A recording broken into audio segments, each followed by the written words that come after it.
So we can just pretend we heard that introduction again. All right. So again, my name is Colby Sane. I am an undergraduate at the University of Tennessee. I work with the Summerall Lab Group, which includes Colin Summerall and Nicholas Smith. 99% of this work goes to Nicholas Smith and to Colin, but I do the fun 1%. So we're going to be talking about echinoderms today, but the most important part is we're talking about how echinoderms fall apart. And this is really important for paleontologists because this really affects taxonomy. So because echinoderms fall apart like this, I mean, we're talking about within days to weeks of death, how does this affect the taxonomic record and vertebrate paleontologists who study echinoderms? So how does this intrinsic bias affect our perception of the fossil record? Are all of the echinoderm groups affected evenly? And is there a method for diagnosing taxa from only disaggregated skeletal elements? If we've lost the skeleton, have we lost all the information available to us? That's what we want to find out.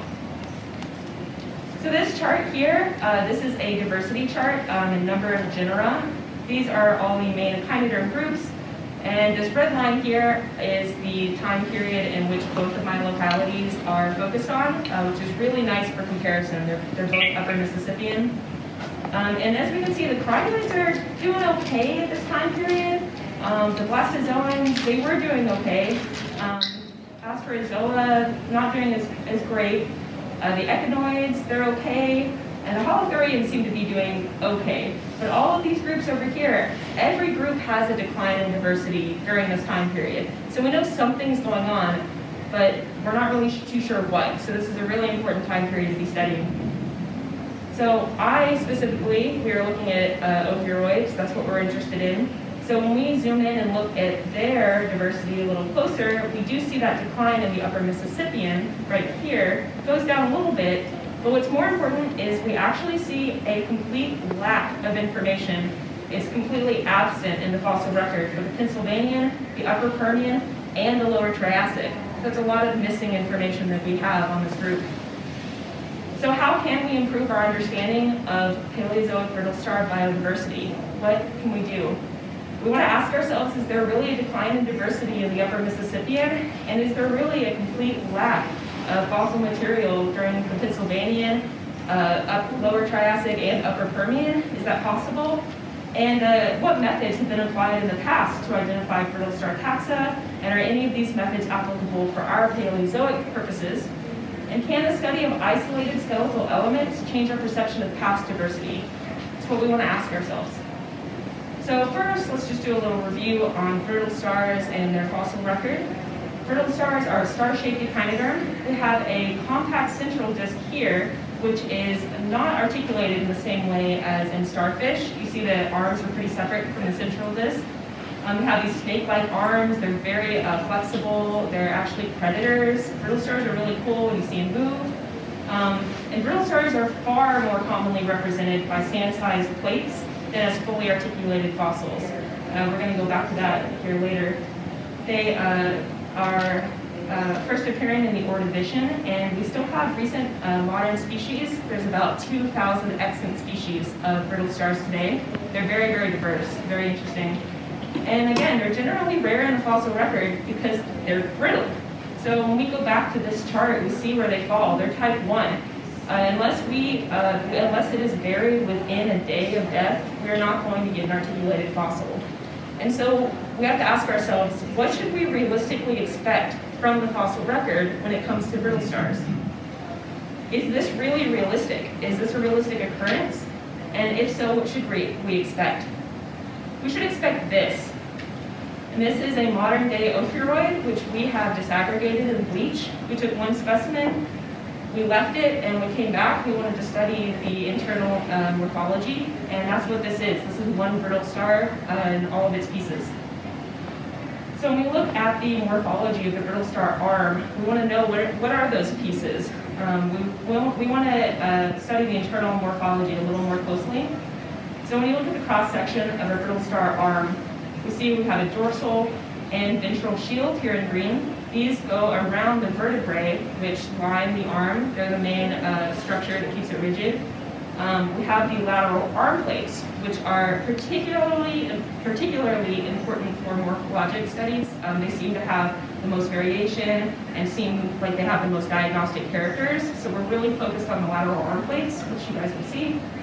And the lateral arm plates, there are 2 per vertebrae, which is helpful because we're hoping we'll find more in the fossil record.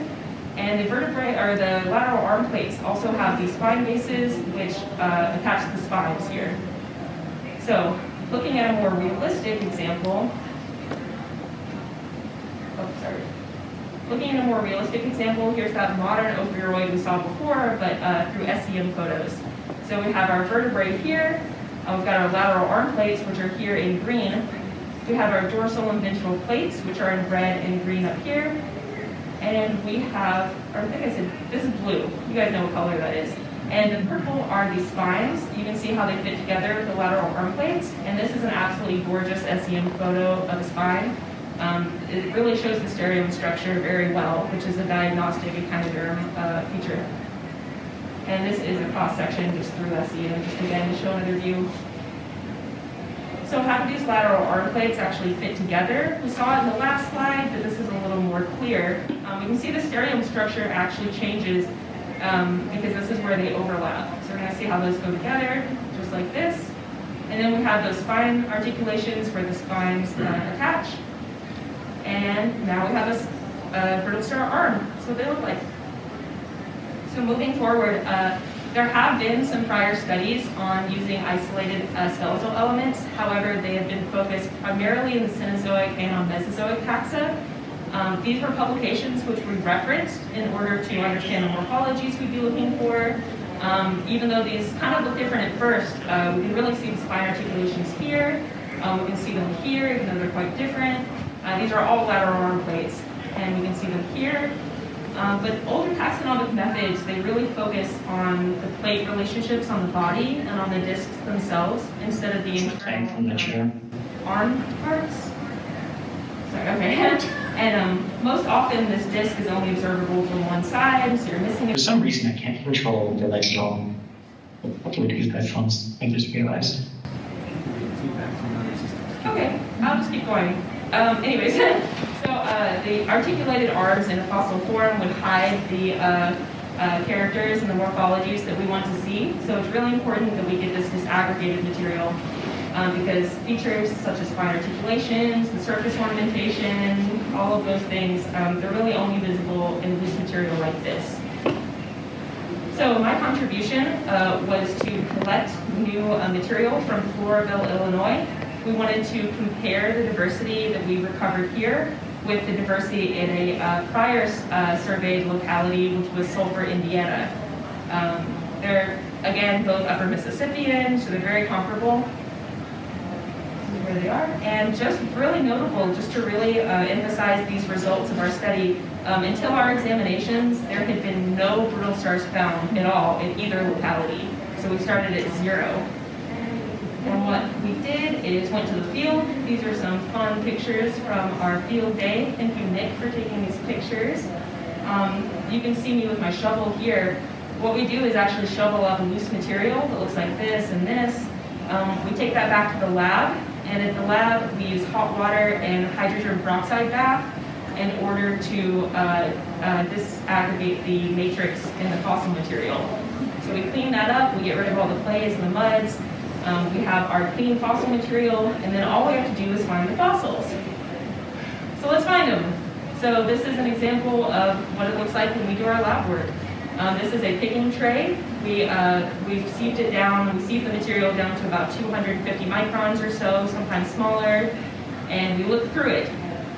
So there is one lateral arm plate and one ophiuroid vertebrae in this slide, and I want you guys to find it. I do it. Yeah.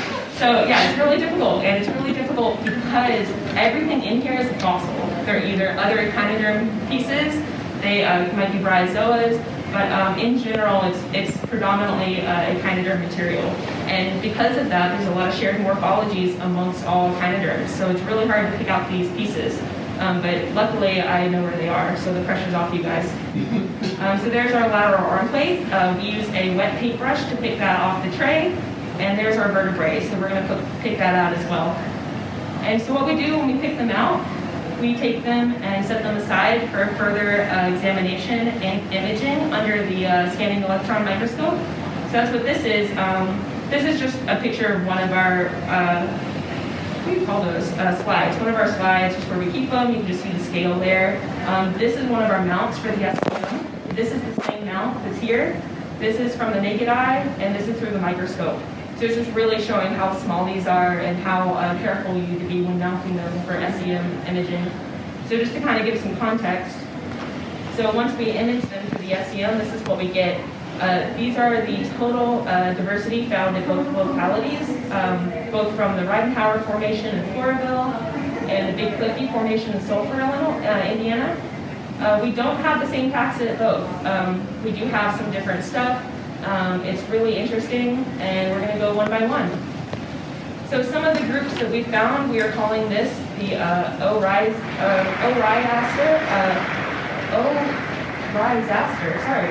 we call this the rice grain piece. It is one of the most difficult to pick out. Very interesting, but really different shape than the things we were seeing before. And you can see the spine articulation is here, right here.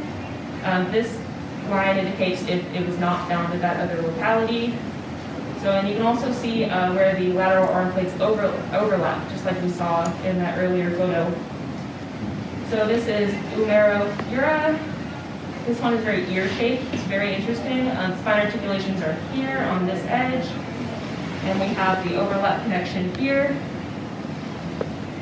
This is something we're calling Sulfaster after the locality of Sulphur, Indiana.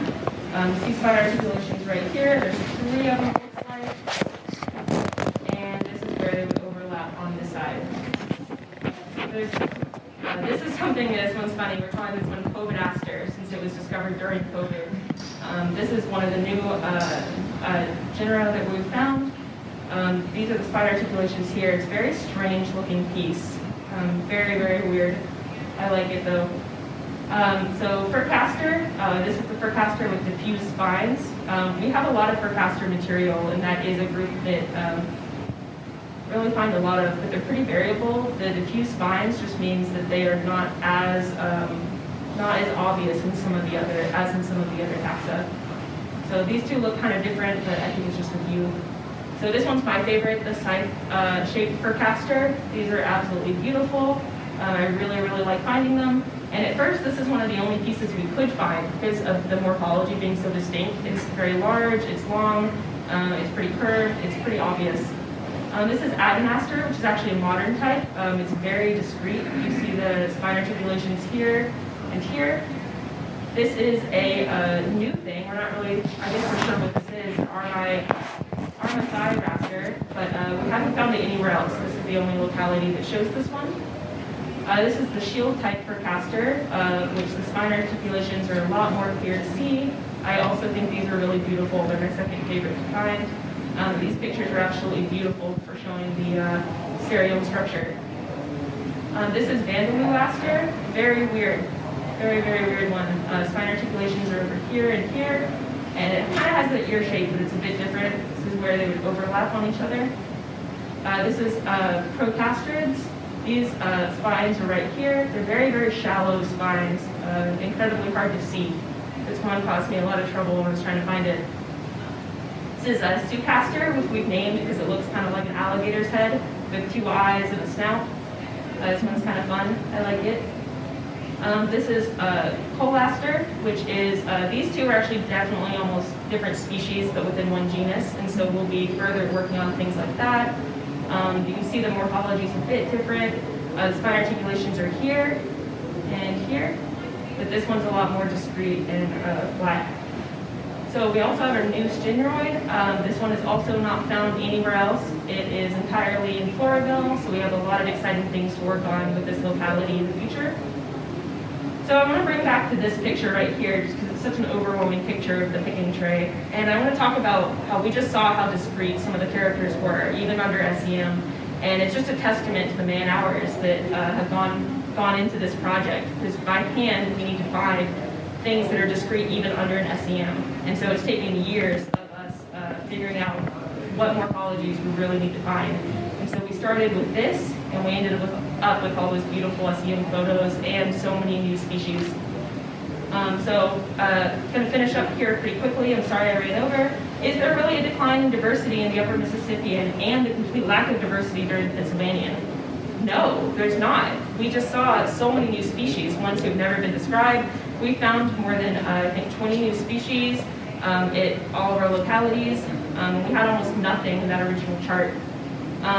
The past methods, they have been applicable in our studies. It's been very helpful to reference other publications, etc. And yes, the study of isolated skeletal elements absolutely changed our perception of past diversity, especially in echinoderms, which easily articulate after death. So my acknowledgements are to Ben Toohey, Colin Summerall, Nicholas Smith, and Julie Colombe, who have helped with this project and mostly lead this project. I've had funding from the University of Tennessee Odo Kopp Undergraduate Research Grant and funding from the Paleontological Society Student Ambassador Program. I want to thank Johnny Waters and Andrew White for their assistance in the field, and I want to thank the thousands of dead ophiuroids for dying and letting me play with their bones. And this is a picture of me and my friend who was on this project in 2019. This is the first time we presented this project, and this was how many species we thought we had. We had like 5 to 7, and now we're in double digits. So that was 2 years ago. I thought it was a cute picture. Okay, that's my talk.